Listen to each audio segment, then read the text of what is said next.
What's up, UX fam? How's your mom and them? Welcome to another episode of Beyond UX Design. I'm Jeremy. If you're new here, welcome to the show. I am super stoked to have you. The Beyond UX Design shop is open. Head on over to beyonduxdesign.com/shop to pick up some big, beautiful art prints of some of my favorite UX and software-related quotes, or pick up some digital downloads and print them yourself. Pick up your copy of Beyond UX Design, master your craft beyond pixels and prototypes, get free shipping on all orders over $30, and use the code LISTENER to get 10% off your entire order. Head on over to beyonduxdesign.com/shop to get your print on. This week's episode is brought to you by Wix Studio. If you're thinking about redoing your portfolio or kicking off a new website project, listen up. I only have 30 seconds to tell you about Wix Studio, the web platform for agencies and enterprises. So here are a few things that you can do from start to finish in 30 seconds or less on Studio. You can adapt your designs for every device with responsive AI. You can jump seamlessly between front end and back end. You can speed up projects with an AI code assistant. You can start a design library. You can reuse full stack apps and UI components across multiple sites. Well, the time's up, but the list keeps going. Step into Wix Studio and see for yourself. Head on over to beyonduxdesign.com/Wix to start creating today. Oh, it's so good. All right. This week's episode is brought to you by Backlog, a community of designers building their businesses together.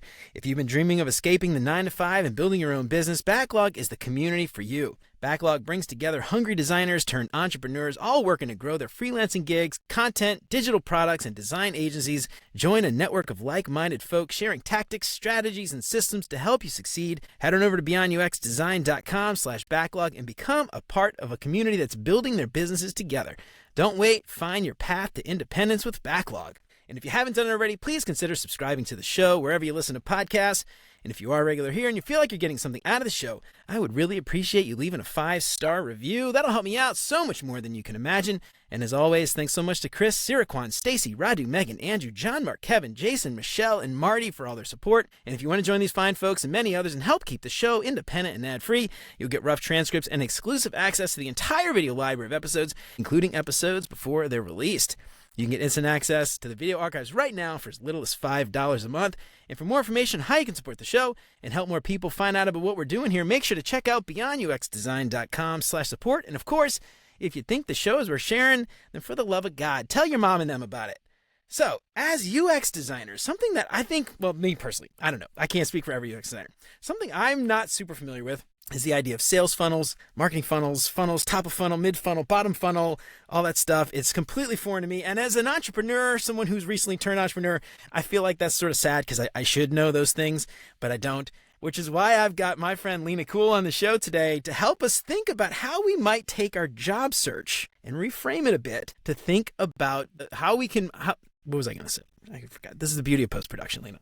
Anyway, so I've got my friend Lena on the show today to think about how we can take our job search and reframe it and start thinking about it in terms of a funnel. And I find this incredibly fascinating, and I hope some folks get something out of this today. Lena Kul has been, and by the way, Lena, I didn't ask you, is it cool? Did I pronounce it correctly? Yes.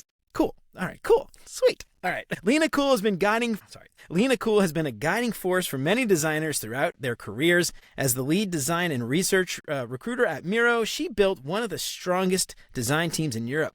Following the success, she transitioned into a UX research role to deepen her understanding of the discipline. Lena has since established a thriving advisory practice that empowers designers and UX researchers in their job searches and career transitions.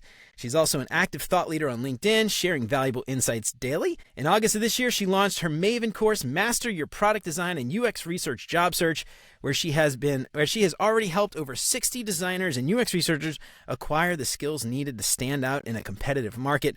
Lena's students report receiving more interview opportunities, navigating easier processes, experiencing boosted confidence, and even signing contracts. And most recently, Lena founded Kul, a boutique recruitment and job search advising agency, and has embraced solopreneurship to amplify the impact she has made in the design community over the past few years. Lena, I can't think of a better person to come on and talk about this idea today and help everybody out there with their job search. Welcome to Beyond UX Design. I am so excited to have you on.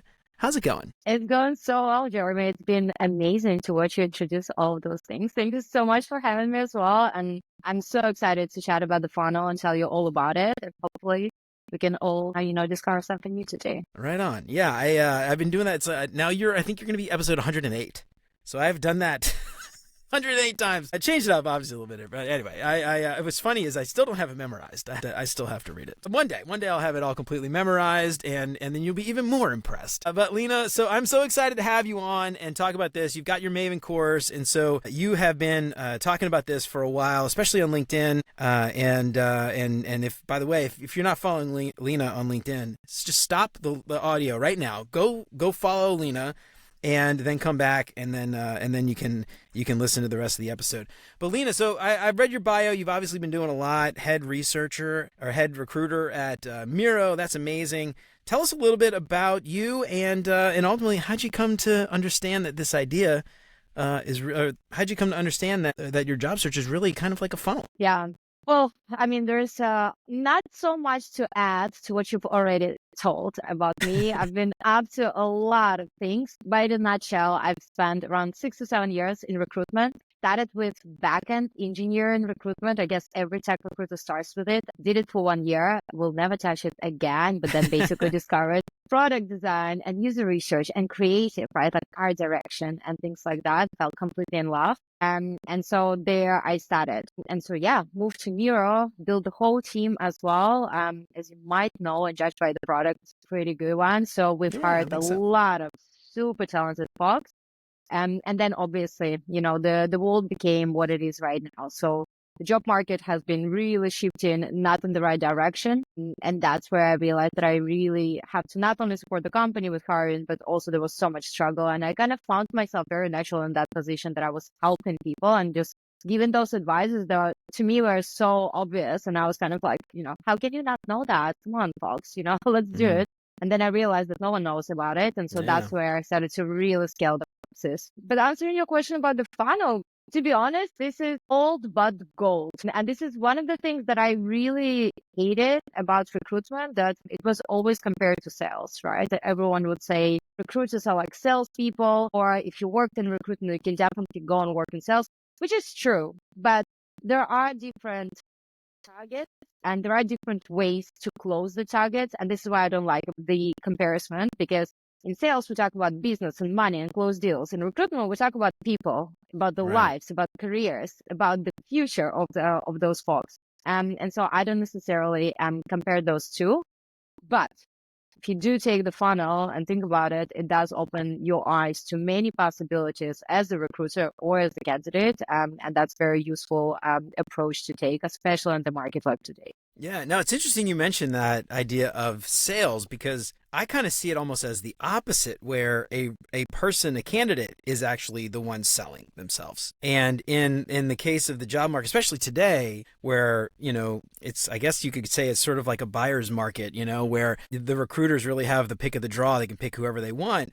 But a candidate has to figure out how to sell their services to the company who is looking to buy the labor, right? And so it's kind of interesting that you talk about it from that perspective, because I kind of almost see it as sort of like the opposite, where you have to think as a candidate, how can you market yourself? How can you sell yourself? How can you find the right buyer? Where's that product market fit, right? From the candidate's perspective. And that's where I find this idea of a funnel to be so intriguing, because, when we talk about the funnel, and again, I don't really know much about the funnel. I still have to Google this stuff, but I wonder if you could sort of talk a little bit about this idea though of top funnel, mid funnel, bottom funnel, and how that sort of relates to a job search. I'm using a lot of hand motions over here. If you're watching on YouTube, you can see, but if you're listening, you might just hear me hit the mic by mistake. Anyway, talk to me a little bit about that idea of the funnel, and can you sort of break that down for those like me who might be really good at design, but not so much sales and marketing and things like that? For sure. Don't you just feel that you kind of want to do that when you talk about the funnel? Yes, I keep doing this with my hands, and I'm moving it back and forth, up and down. Yeah, it's weird. It's very bizarre. I'm Italian. About the funnel, I'm like, come on, folks. This is the funnel, and this is you. But it's interesting what you're saying specifically about the candidates, kind of being in the funnel right now and having to market themselves, and now they have to, but before they didn't have to. And this is where I see a very interesting shift of the mindset, because the best candidates have always been marketing them and selling them and being on top of their funnel, right? And really knew how to sell themselves and how to talk about the strengths, and still could differentiate themselves from the market. It just now everyone understands that without it, it's kind of like it became a standard, right? But it always was there.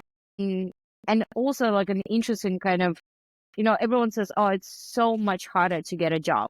I wouldn't necessarily say it's like 100% true. Yes, of course, there are factors that making it harder, but just the gap between those who understand how to market themselves and those who don't, it just became much bigger. And so if you're on the side that you don't know how to market yourself, you are truly struggling. But if we speak about the concept of the funnel, we can look at the candidate funnel and the recruitment funnel. Those are the same funnels, but you kind of would approach it from different perspectives. And I guess the goals are similar, not necessarily exactly the same. In the recruitment funnel, it is that triangle that's kind of flipped, right? And you would look at the basically candidates that you would source, the candidates that would apply. And so that's the same layer of the funnel. And then there is application stage, recruitment call, hiring manager call. Usually then there would be like a craft round, specifically for product design and user research. They would move into cross-functional round, a team round, executive or leadership interview, whatsoever. And then there is, of course, an offer. And so the idea of the recruitment funnel is that you want to, the old school idea, and I guess the sales idea, that's where I see the sales really kind of, mixing up a little bit the good practices of recruitment. The idea of sales is that you should have many leads as possible on the top of the funnel so you could progress them till the end. My personal idea of a great recruitment funnel is that you bring X amount of people, let's say 10, and out of 10, you're actually able to convert a candidate into a hire. So as little candidate as possible, with very clear understanding of what you're looking for, with wasting less time for the team, hiring manager, the people out there, and things like that. But to do that, and to be very careful with your time, that's where the definition of the perfect candidate profile comes in. So what are the competencies that we're looking for? How we're going to be assessing those competencies? What kind of questions we're going to be asking? And so the same funnel basically moves into the candidate perspective, right? And so the top of the funnel for the candidate is this limitless, or not so limitless at this point, but still there are lots of opportunities out there. Right. So like all of those companies that are advertising roles. The bottom of the funnel would be basically they being not necessarily being hired, potentially like getting those offers and deciding, of course, because you could be able to convert several companies, right? So like you need to see basically what you want. And so of course, like the very end price is the signed contract.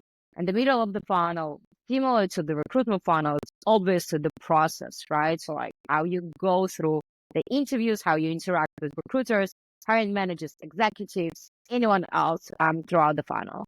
And so an interesting part about the candidate funnel, and this is like the skill that seems to be not so understood or even known about, that you have to target your funnel, right? And finding your product market fit yourself as a product that you're selling. You have to understand that company that can benefit from you the most. Why? What is your kind of value proposition that you're selling, and how can you best reach them in order to actually be able even to advertise yourself? Because quite often I talk to the candidates and they say, I've tried everything I could. Lena, I've tried everything. I've redone my CV and portfolio. I always have to change my CV for each and every job. And I'm like, why? What are the jobs that you're applying for? What are you up to? And they're like, well, I applied for this and that, and user research and product design and digital design and director of design and all of those things. Right. And I'm like, but what is the role that you want? Like, those are different roles. And what is the company that you want to work for? Like, what is the environment that you're looking for? Does it have to be remote? Where does it have to be located, right? What kind of flexibility or like other perks and benefits do you want? And that's how you start defining your perfect company. And that's how you start defining what you bring to the company. So creating your product market fit. And that's how you actually, from that funnel, you go into that funnel, very focused, very narrow. And actually that saves you a lot of time, mental health, capacity, right? Because it's exhausting. People are getting burned out from recruitment processes because, it is hard and it's nerve breaking. And so that's how the candidates should be looking at the conversions within the funnel for themselves. Yeah, I love that because, this is crazy because I talk to so many people that will just apply to every single job. And they'll just, every day they'll apply like 20, 30, 100. I've heard of people saying I've applied to thousands of jobs. And just like you said, it's they're sort of, you can't see, if you're listening, we're sort of taking our hands and closing them, making them close together, but you've got this really crazy wide funnel where I've applied 1,000 jobs that are not even a good fit for me, and I probably would never even get the job in the first place. And the idea is to figure that out. Like, what do you want first and foremost? And I think that's what a lot of people, they just, well, I just want a job. I'll take any job, any freaking job. Just give me a job. For the love of God, give me a job. But it's so hard. I think this is something we say in marketing in general, but if you try to please everyone, you please no one. If you try to market a product to everyone, you're gonna market it to nobody. And so, it starts kind of looking inward, right? Like, what do you actually want? Are you looking for, certainly you mentioned remote versus on site, that's a great place to start. What type of role do you want? What actual job do you want to do? And so that taking that idea and saying, I'm not going to apply to 1,000 roles anymore. I want to apply and be very specific and find the ones that I actually want. I think this is something that a lot of people forget, but as a candidate, you have power to choose. You have the power to find the company that's a good fit for you. You are not powerless in this whole scenario, this whole process. And I just love that idea of, as a recruiter, thinking about this from their perspective, they don't want 1,000 candidates. I can't imagine as a recruiter what it's like right now when I put my job on LinkedIn and suddenly I've got 1,000 applicants in a week. Like, that is just, I just can't even imagine. I can't even imagine what that is like. And so your job as a candidate is to find the ones where you're a good fit so that you make that candidate, that recruiter's job easier.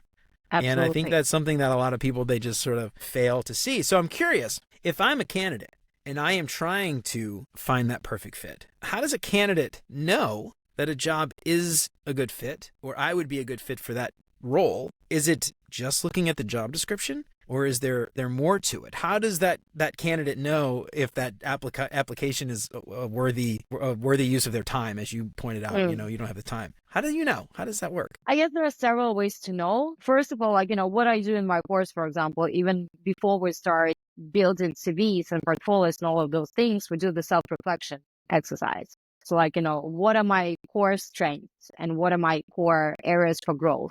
And then, as you said, remote versus on-site, manager versus IT, UX or product design, right? Because even if you're a product designer, you cannot go and work as a UX. Those are two different roles, right? Like, yes, you touched it, but the depth of your experience is not the same as any user researcher would bring potentially. And so I think reflecting on yourself and really figuring out, like, okay, those 3 top skills are my strengths, and those 3 skills, it's something that I'm not very good at. So if the company is looking for it, there is a good chance that I'm actually not going to go through because I don't have them. And then, as easy as it is, yes, you go into the LinkedIn or whatever, using, and you find in the jobs. I actually think what many people don't do, they don't look at the roles as the field of opportunities. Like, every job description, you will find many commonalities and similarities. So what I would suggest, be a designer, be a researcher, right? So find all of those insights and synthesize them, group them. What are the roles that really correspond with your top skills? What are the roles that correspond with your areas for growth? Because maybe you want to grow, right? Maybe you want to, you're happy to take a lower title, but actually go and develop those things. Or maybe there are some very remote roles. And then identify top 5 roles, and also the roles that you could actually be going and applying. But I guess what's really important to mention that if you just apply for a role, even if you're a great candidate, if you apply for a role where there have been 600 applications or anything like that, which is super standard situation at this point, you may never ever get in. I recently just gave Breaking Through Recruitment Myths talk. And I showed a very realistic scenario of should I or should I not apply if there are 300 candidates, right? And I showed basically a conversion from the top of the funnel towards the end of the funnel. And the reality is, as you said, people would apply for whatever, right? And let's see, what kind of strategy is it? Let's YOLO. see, I shall see, I'm nothing good comes out of I shall see, right? And so basically when people do that, yes, we get those hundreds of applications. And even to process them, for 300 applications, basically a recruiter would take something like up to 5 days to just process the candidate and to interview them. Considering that, only like 60 out of 300 candidates would go into the recruiter call, because let's face it, 50% of the applications are not even product designers for product design roles, right? When I was still actively recruiting at Miro, there would be like a senior product design application, and literally every third CV was whatever, engineer, like an agile coach. Yeah, okay, like you're part of the cross-functional team, but can you really push the pixels? Like it's not the same role. So I think taking your chances and going for those roles who are like heavily attacked by the candidate is still okay. But if you target it well, and those are 5 top companies that really talk into your strengths and really talk into your aspirations, so you can build a very good narrative why this company is the company for you. If you build your CV and portfolio around that as well, and also speaking about your impact, because I don't need to read another job description in your CV. That's not about that, right? It's really about what you bring as a person to the company. And then you go and network, right? You don't apply for those jobs because, yes, if you land there, you may be expecting an answer in 2-3 months. And then everyone says, oh, I was ghosted. You weren't ghosted. They just didn't get to you yet. Wait for it. Because, yeah, we all creative and experienced in those things. And so I would definitely, could see a great opportunity for folks to do self-reflection, do reflection, and like kind of like a benchmarking of the jobs out there, and then go in and just bug in the team members and saying, hey, I really like your company. Do you have 15 minutes to chat with me? This is my portfolio. Have a look. Would you like to chat? And follow up 1, 2, 3, 4 times, and they will respond. And that's the reality of the market, and that's the reality of selling product. That's the reality of recruiting people, and that's the reality of networking nowadays. You have to follow up. You will be ghosted. You will be rejected, and it's totally okay because that's a part of the game. Yeah. Now, okay, I want to talk about the networking stuff, but I want to put a bookmark on that, because I want to go back and I want to talk about from a recruiter's perspective. Again, thinking about the funnel and having this gigantic funnel. When you've got 1,000 applicants, I don't even actually before I make up a number, let me ask you as a recruiter. I don't know if you can give me like numbers. Let's just say averages. When you post a job on a job site, LinkedIn or Indeed or whatever, what is like an average number that you're seeing? And to be fair, Miro is a giant company, so obviously people know the name and they're more likely to apply. But what would like an average number of applicants be after, let's say, a week? Is that something you can give us? Can you give that number? I cannot give the number. I can definitely tell you that they will not hang there for a week because of the giant number of the applications. I can give you an example. In my last couple of months, I was working with the recruitment coordinator that was based in the US. And basically in Miro, we had this whole process that I, as a recruiter, would have to like kind of push the job, but the recruitment coordinators would like really put it online. But the agreement was, because of this madness on the market, that I'm not going to be posting my jobs. I'm going to be sourcing for my roles, right? Because I don't need to be checking all of those CVs. And so I had 3 jobs that had to go online, but not being published, basically. But something broke in our communication. And so I went to sleep, being based in Berlin. And a person woke up in Austin and basically posted my 3 jobs. And I woke up rather early. It's been online, I think, for around 7 hours, 3 roles. And I came back to 487 applications. Oh my God. In 7 hours for 3 roles. So this is basically what's happening. And I wrote this like ginormous LinkedIn post, and that got an insane amount of traction, because I basically broke it down. How much time will I need to go through each and every CV, if on average it takes like 30 seconds per CV, because some of the CVs would be just a no, and some would have to be a little bit longer. And it was kind of mid-July, and even to promising candidates, to some of them, I would speak in November, realistically speaking, with having that many applicants. So this is what we're seeing basically on the recruitment side of things. Okay. Yeah. So the reason why I ask is I am just sort of curious because as a candidate, and this is sort of that spray and pray, I like to call it the spray and pray method, where people just sort of like apply to like 1,000 things.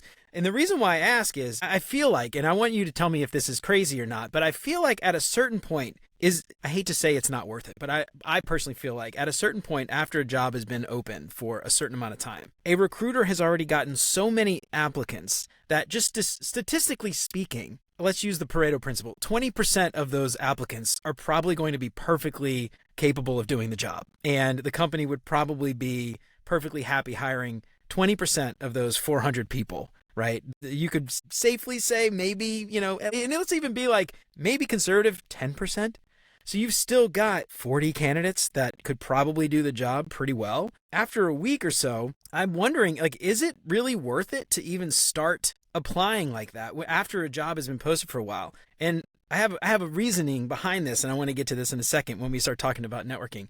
But I'm curious, is that something like you advise people to sort of like shoot your shot? I guess it can't hurt, but at a certain point, a recruiter just can't get to all those people. So realistically, is it even worth going after? I'm curious what you think. I love this question. And as you may see, I'm actually looking a little bit on the different screen because that's exactly what I've been breaking in my talk for the candidates. You see, there are two perspectives. Like, there is no yes or no answer.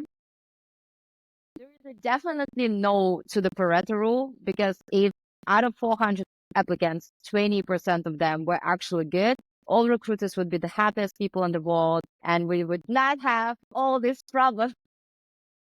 That's true. I guess you're right. I'm being sort of, yeah, okay. That makes sense. Get burned out and exhausted and lose the sleep and things like that. So absolutely not. Because also, it's like this whole situation is a bit chicken and an egg problem. All right, we just posted the job. There are 400 applicants. Let's review. Actually, only 10 applicants are good. And then we go through the funnel and none of them convert. Or like maybe one or two are like a very strong candidate. But hey, we got 400 applicants in just 3 days. So why don't we just post it again? The hiring manager says, and see right, whether we get a better candidate. And so you go into this vicious circle thinking that there is always a better candidate because thousands, hundreds of thousands of people have been laid off. And so that's default number one. I've never worked with such hiring manager, because if my hiring manager would have told me, hey, Lena, let's see whether there's something on the market, I would tell him or her being like, go and see it yourself. That's not my job. My job is to really work with requirements and not compare candidates to candidates, but candidates towards requirements. And if you do feel that this candidate is adequately answering all the requirements that we have imposed to them, we should be hiring them. There is also like this very interesting part, basically, that, I made this case study for my talk that 300 people applied. And so I said, ideally, like, as you said, 20%, those are not hireable candidates in the Pareto rule. Those are 20% that we can move towards the recruitment screen. Right. Okay. So out of 300 candidates, move 20%. Yeah. And it's 60 candidates, right? Every second person will be rejected because of A, B, C reasons. Some people also like, okay, so I just want to confirm, can we relocate? Because you saw that this position is in New York and you are in whatever, Los Angeles. And then people would say, no, actually, I cannot relocate, but I really wanted to talk to you, right? Like, so this is how recruitment works. And this is why you see more and more of those surveys that are AI driven that reject people, because recruiters are trying to really understand, like, what are your intentions and can you really meet that baseline requirement we have to you towards salary, seniority, location, and things like that. So recruiter speaks to 60 people, 50% fall out, 50% people go. So it's 30% for the hiring manager goal. Every third, let's say, would go into the craft round. Because this is very realistic conversion, by the way, based fully on my previous experience. So 9 people go into the craft round, and this is where most of the people fail. So I gave a very positive outlook that 30% out of 9 people would actually pass. In my experience at Miro, we could totally see, like, if you pass craft round, there's a very good chance we're going to be hiring you. But it also means that most of the people will fail the craft round.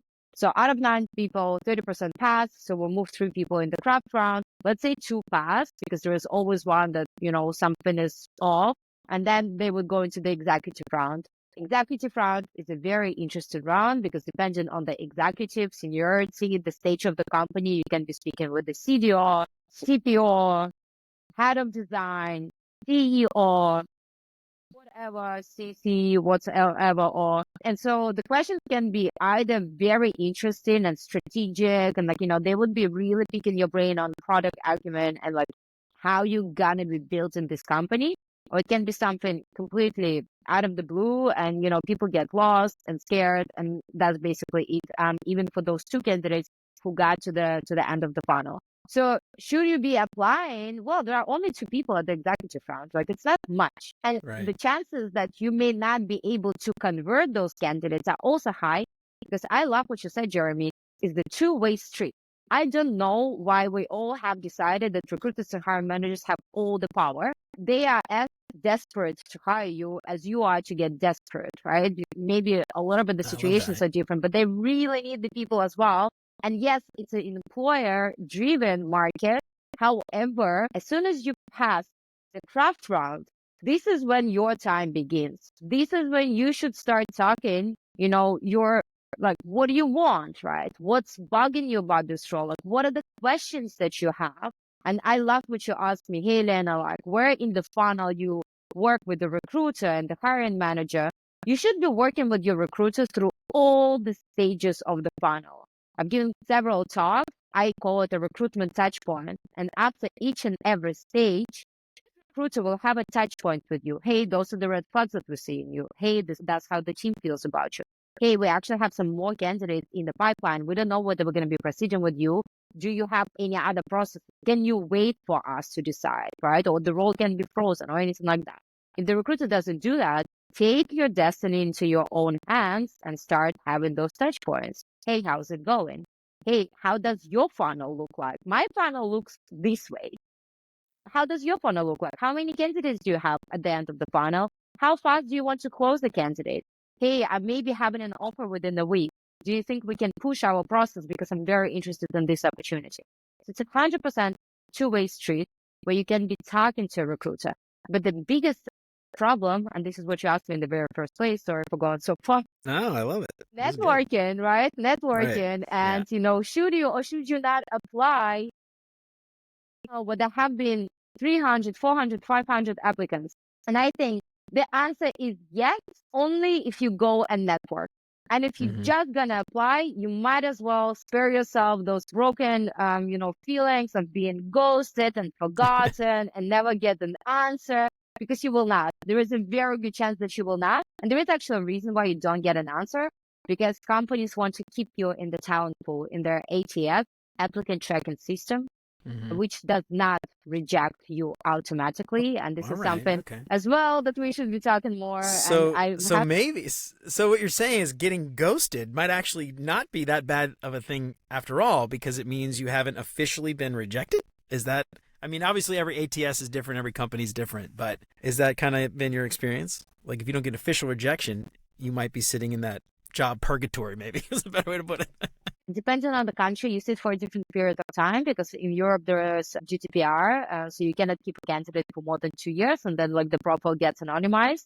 In the US, I don't believe that this is the thing, so you can actually be sitting in the talent pool of the ATS of the company for years and years and years. The different question is what they're gonna do about it, right? Because like lots of people think that ATS is this super advanced technology, and then the recruiter can go and search and like source you out of this ATS. Truth.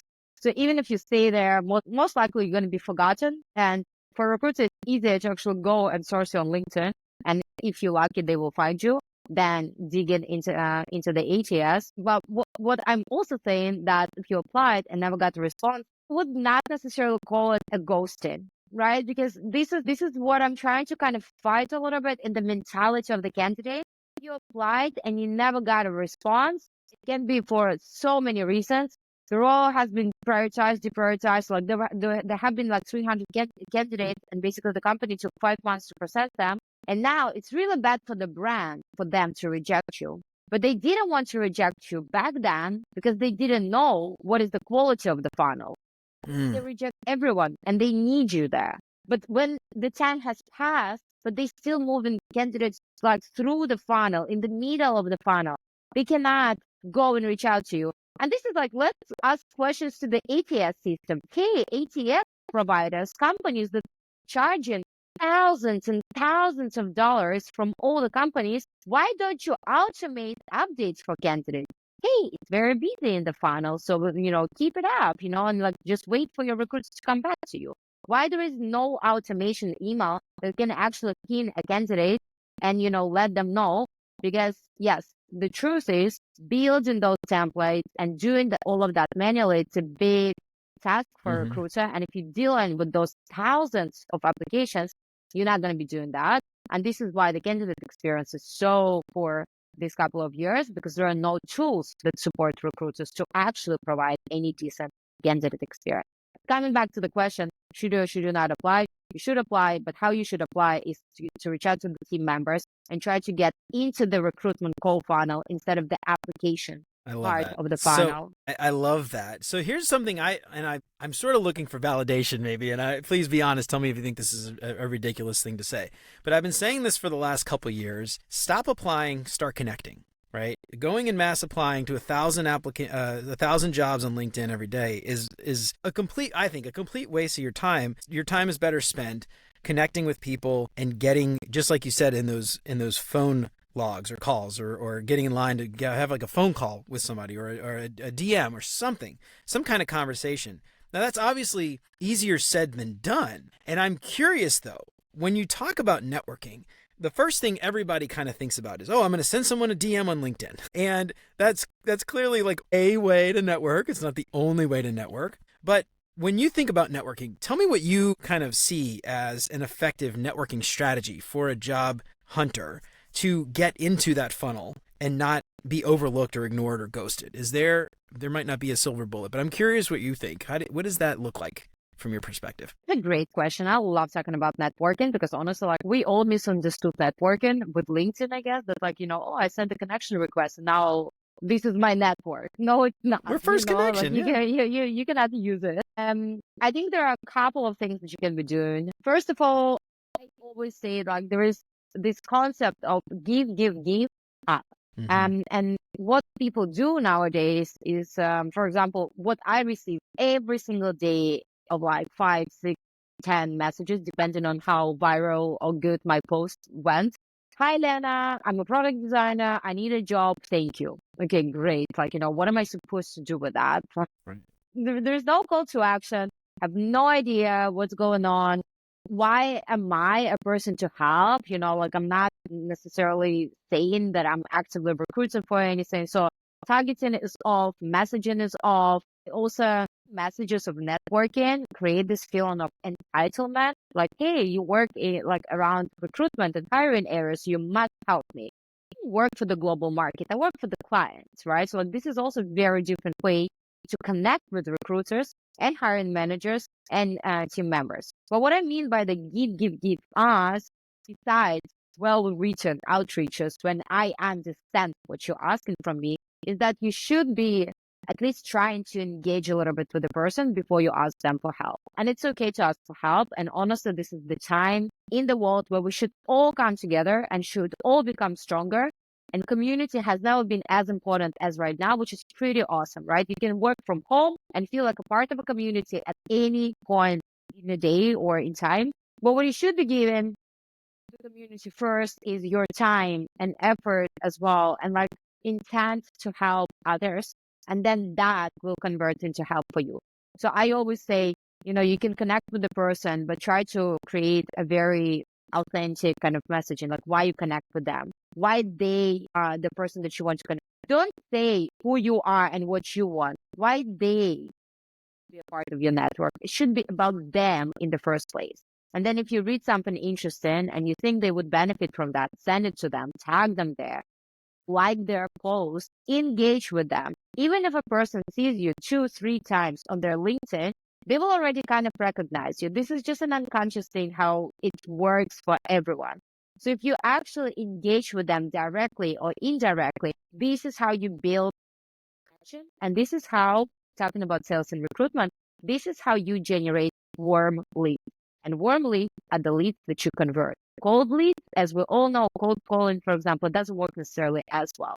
And so when you do something 3 times or you pop in someone's mind and feed, for that matter, a couple of times, this is when you can go and say, hey, I've been following you, or like we've been connected for some time. I really like what you do, ABC, really identify with that. Would you mind to hop on 15 minutes call, And don't say just 15 minutes call, but 15 minutes call to do ABC. And by the way, if you're not open to have a call? Can I ask you that a thing? Because also no one owes you that time. No one owes anyone that Zoom call, and we don't know what kind of schedules people are working with. So give options, right? Really enable yourself to succeed in that request. And so that's a very good connection strategy that I would use. But the rest of the, effort, I would totally put into reconnecting with your existing network.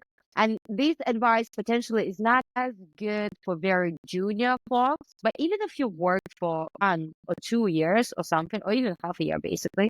Big network. I mean, very interesting idea. What you could be doing is really networking with people who you used to work. So like every person in your previous company is your network. Every person who they have worked before is also your network.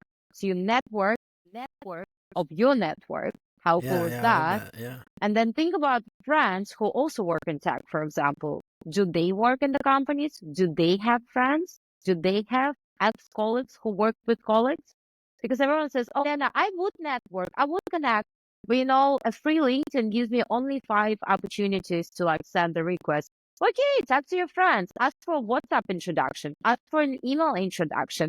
There are ways, be creative, because design is about creativity, research is about creativity, about finding the solutions in very complex problems. So here you go. Think about the network of the network of the network and find different ways to get connected. And this is how you get into the funnel through very warm way. And I personally hired people who've done it. Right. Now, you said something a while ago that I want to like kind of come back to and tell me if this is correct, if I'm hearing you right, because I want to make sure I understand this. You said earlier that the recruiters are actually just as desperate often as job seekers to find the right candidate. And so they are really hungry, it seems like, for information, whether that's, are you a good fit from what I'm looking for? Can I move you forward in the funnel? Because I don't want to send someone forward in the funnel that might end up being a waste of time later. So when you say give, ask, I'm curious, is giving, like, could you perceive giving as more information? Like, I have this background, I have this, and this, and that helps you as a recruiter to either say, no, this is not a good fit, or I have a position somewhere else, or I have this other thing, or, not a good fit now, but we are going to be looking for that in the future. And I'm curious, when you say give, ask, is that kind of what you're thinking? Like that information, the more information I can give you as a recruiter, as a candidate to a recruiter, that's actually helpful information? Or is there something else I can give you as a candidate to help that relationship blossom, I guess, for lack of a better word? Yeah. That's an excellent question. Thank you so much, because I feel like there's a lot to unpack. I will never recommend anyone to try to connect with recruiters on LinkedIn, because you folks already applied for those roles, right? And there are hundreds of applications. The last thing they need is also you bombarding them on LinkedIn I was with going the to say same the same. messages. Yeah. Do not. However, and there is like a big but, and you asked me like, is there a silver bullet to kind of get into that funnel? In the very beginning of our conversation, I told you that you really need to target employers, and you really need to reflect on your skills and build the application assets or materials, however you want to call them, that would reflect those strengths that correspond with the competencies that the company is trying to hire. So if you do that, and if you actually target it really well, and if you do reach out to a recruiter with a very clear and short, don't tell me where you studied. No, I don't care, right? Like, I care what you've done, what you bring. Definitely include portfolio. And if it is the right fit, it can convert. But you have to be extremely targeted, right? Like with your outreaches. So that's very important to understand.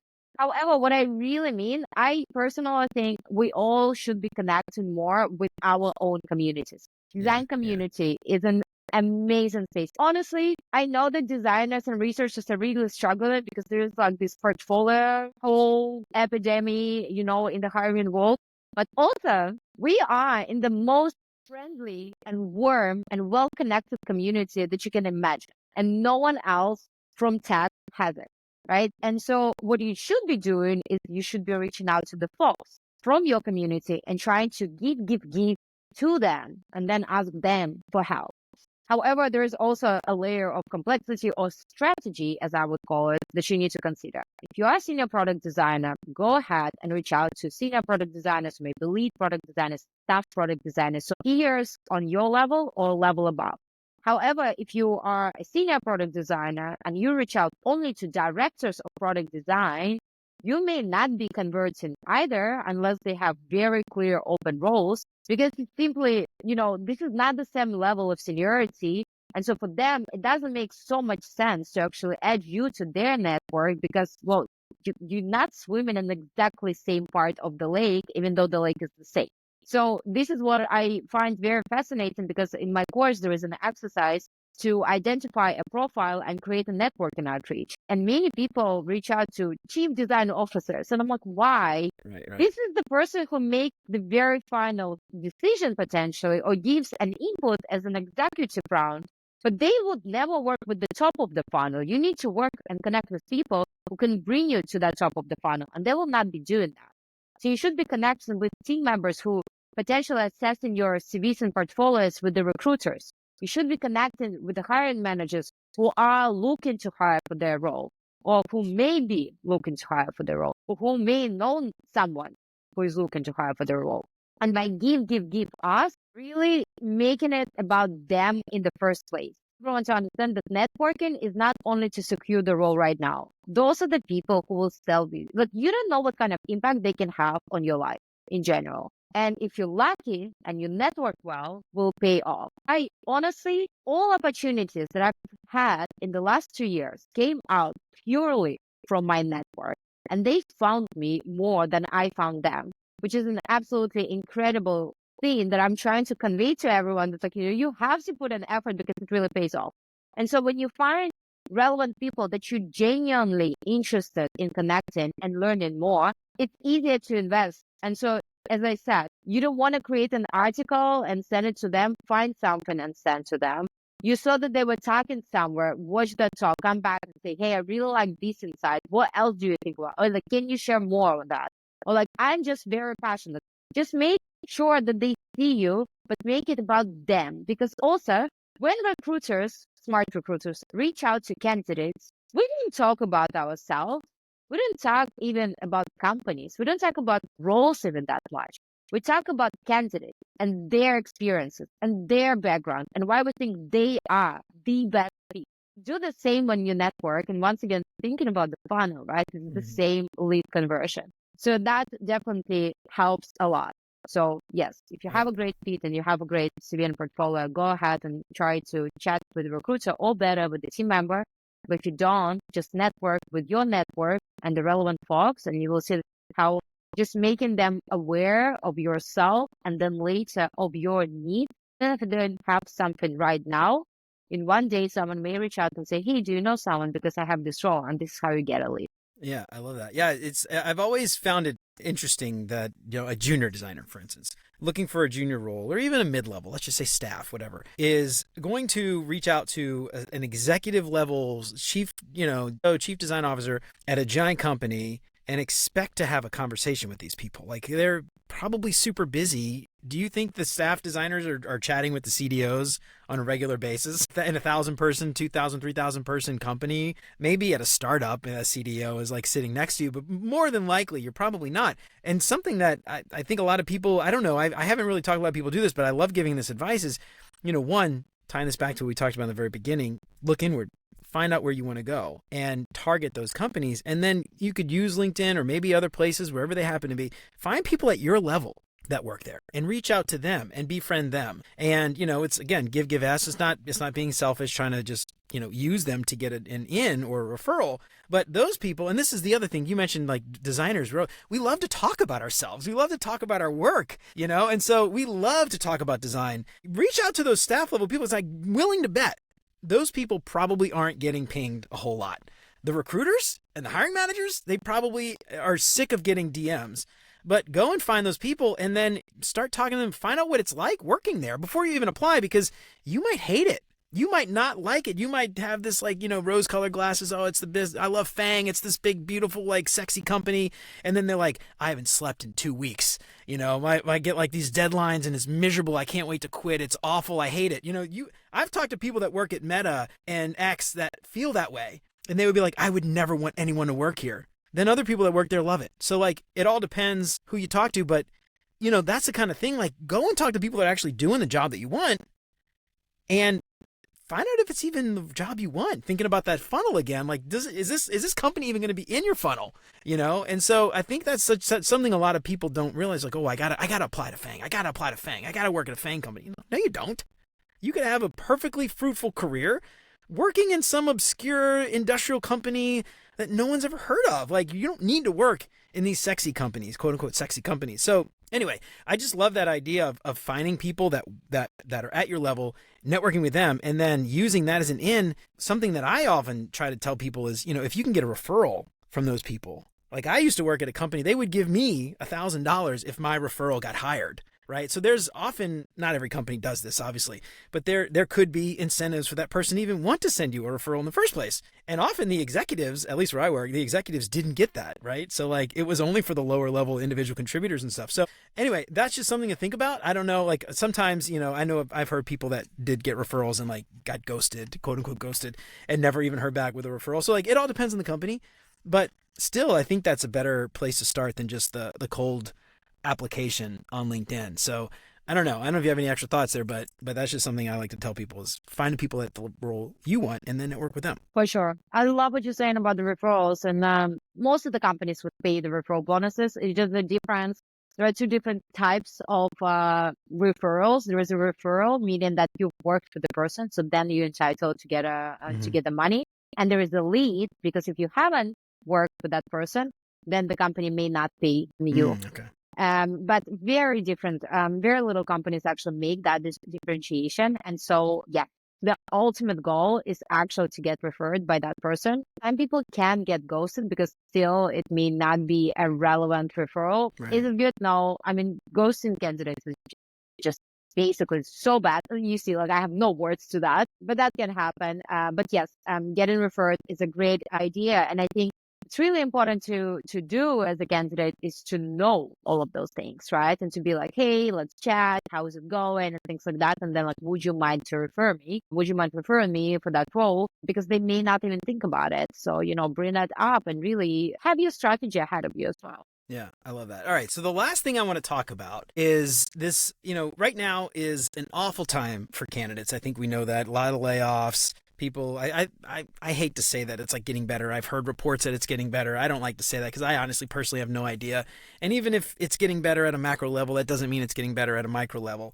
So people are stressed out. People are concerned. People are nervous. And I'm curious, from everything we talked about today, we talked about networking and things like that. These things take a very long time. It is not something you do overnight. And I think that's probably why we see a lot of people just desperately reaching out to recruiters, get me a job, because they've sort of, been unemployed for a long time or they can't find a job, so they get desperate.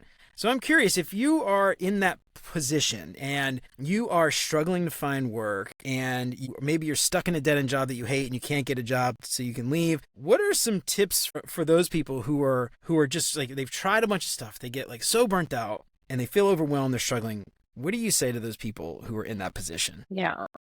And it's so sad, it's so sad that we have to be talking about burned out people when we talk about the job search, because it's supposed to be an exciting moment in your life. Right? Like you looking for your next challenge, for your next opportunity. This is how we were advertising it all these years. And yes, indeed, this is what it is. I think there are a couple of things that everyone should be considering, no matter whether they don't have a job or employed but like really want to leave, because also survival guilt is a thing. Like lots of companies firing people, and those who stay, they don't feel very well. Like I myself survived one layoff and also being asked to go, as I say. So I understand both kind of parts of the frustration. So definitely I realize that many people want to leave afterwards. So things that I would 100% recommend. First of all, if you feel burned out or if you feel lost, if you don't know what you want to do, you have to take some time to rest. And I understand that not everyone can afford to rest for 3 months and travel through South America and enjoy life. I realize that. But even taking 3 days and consciously not doing anything and really letting your brain set free from all those thoughts is incredibly helpful. Because honestly, I've seen candidates who've been like in processes for months and months and months, and you can see that their performance is decreasing. Like it's getting worse and worse and worse. And like you have to take some time off from the job search, from the bad job, from anything, because everyone needs to rest. And I find, like, I personally find even 3 days can make such a difference in your headspace. You can also think differently about your future. Maybe you can think different about yourself as a candidate in these 3 days. Get bored. Boredom is the best aspirational point and source. But for that, you need to rest, you need to sleep, you need to eat, and you should not be on LinkedIn, basically, as easy as that. Second thing that many people don't do enough is finding mentors or coaches or therapists. And I personally think, like, I went through the burnout in the beginning of this year. I had 2 coaches and 1 therapist. I just attacked it from all sides, and I found it extremely helpful. And not all this help costs a lot. There is a lot of people who offering that for free. Don't take every advice that they give for 100%, because there's a lot of advisors who apparently now, like, help to hire one candidate in their life, and now they know how recruitment process works, which I also highly recommend being careful with those advisors that you work with. But still, you can vent to them. They can understand you. You can talk about those things. You can talk about those feelings. They can still give you good tips and, ideas and things like that. So that's quite important. Second of all, for those who really struggle to get the full-time job, I honestly don't understand why people are so hung up on these like full-time roles. We all see that people get fired left and right. Start freelancing. Freelance entry point is so much lower than the full-time job. Like as a freelancer, you can get a job like that. There's a lot of opportunities for freelance because companies don't have runway to hire a full-time role, but they still need help. And also, they don't like companies don't do recruitment processes for freelance. I've been an in-house recruiter for more than 6 years. When my hiring manager would come in and say, Lena, help me hire a freelancer, I would say, I'm sorry, this is not my job. I hire only full-time. You're on your own. So they really if I said they're desperate to hire full-time, they're really desperate to hire a contractor.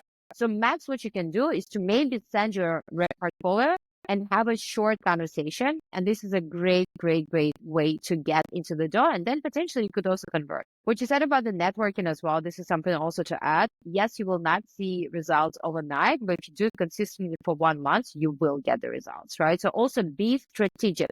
I think what most of the people are really suffering from is the lack of strategy in the efforts. How many outreaches did I send? How many companies did I apply to?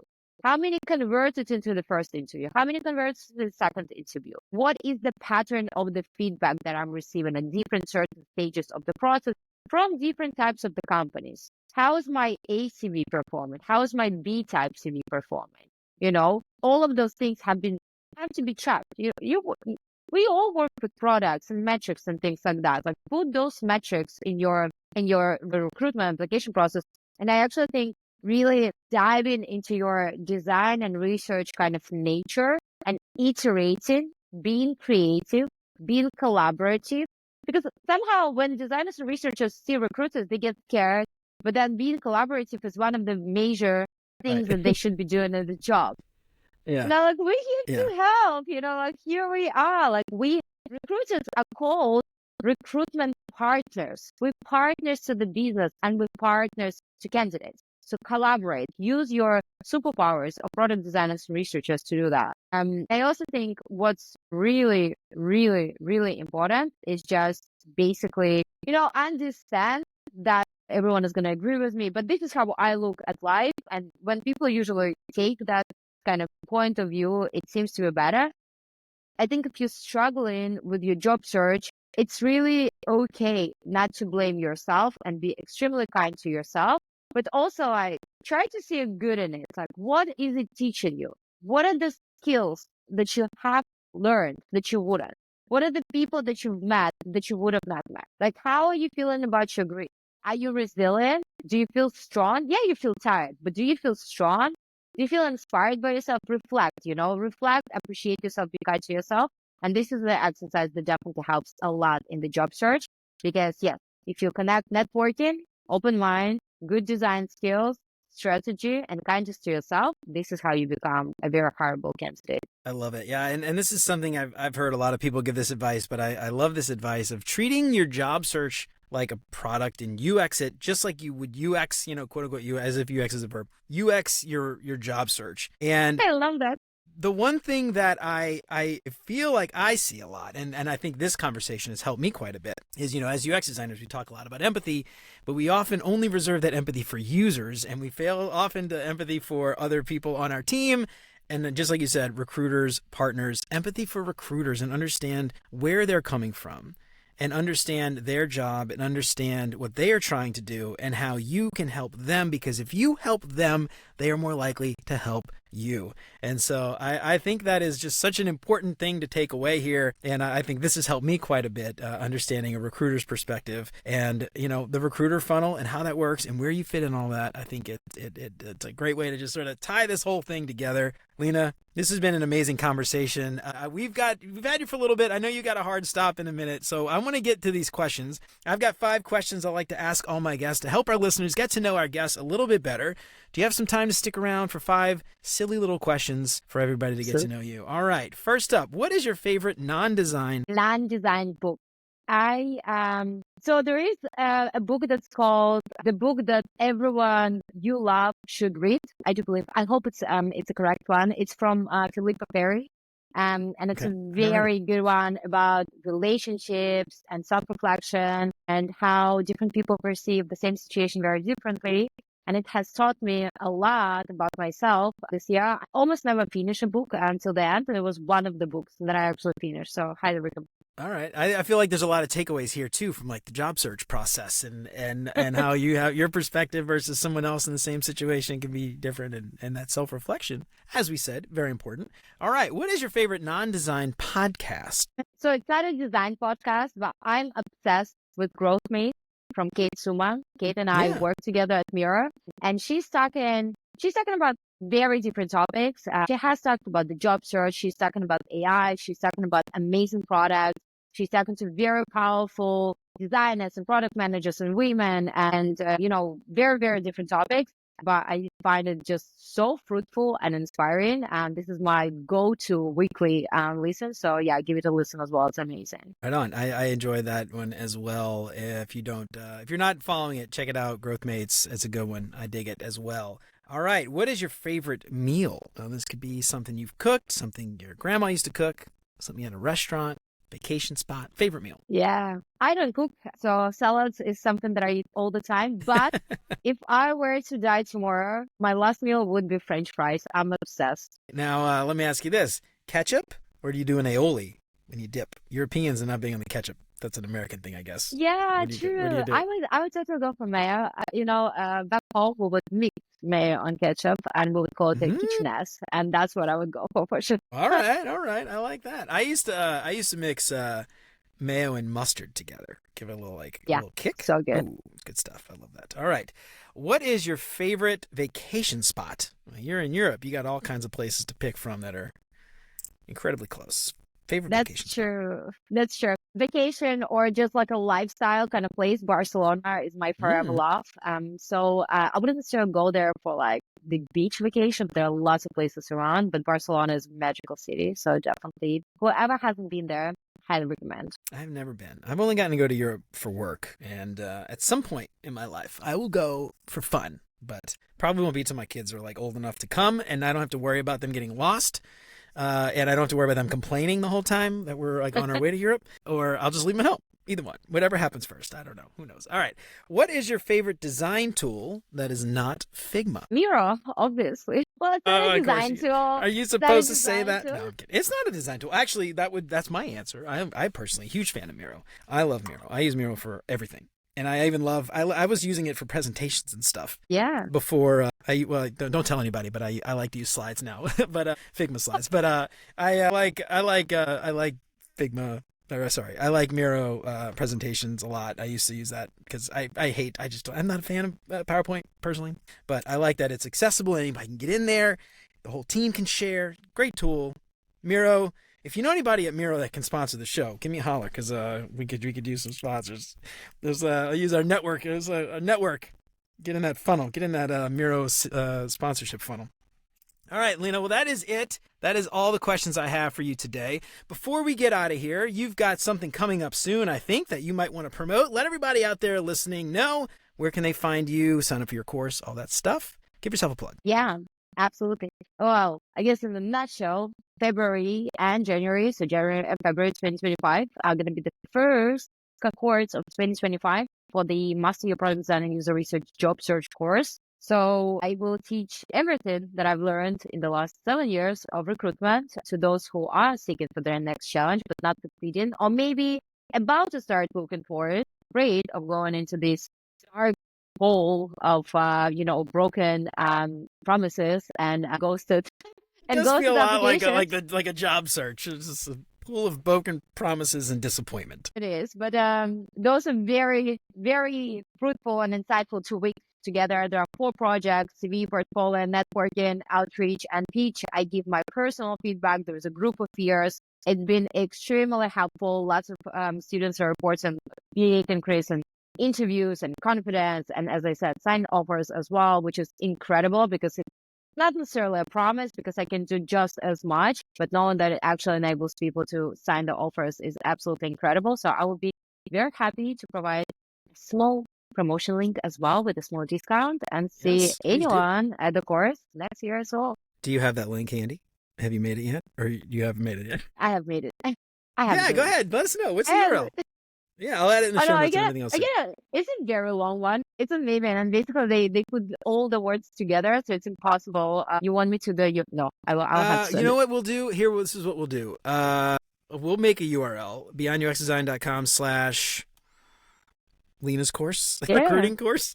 Yeah. Recruiting course, Lena's course, whatever. I'll make a bunch of URLs. We'll include that in show notes and check it out. Do you have a URL? Do you have a website where people can find your courses and stuff? I do. It's maven.com/Lena Kul /Master Your Product Design and User Research Job Search. So it's right. So if they go to Maven, can they search Lena? If you go to Maven, Kul, Kul, by the way, not COOL. Yes, Kul. okay, Exactly.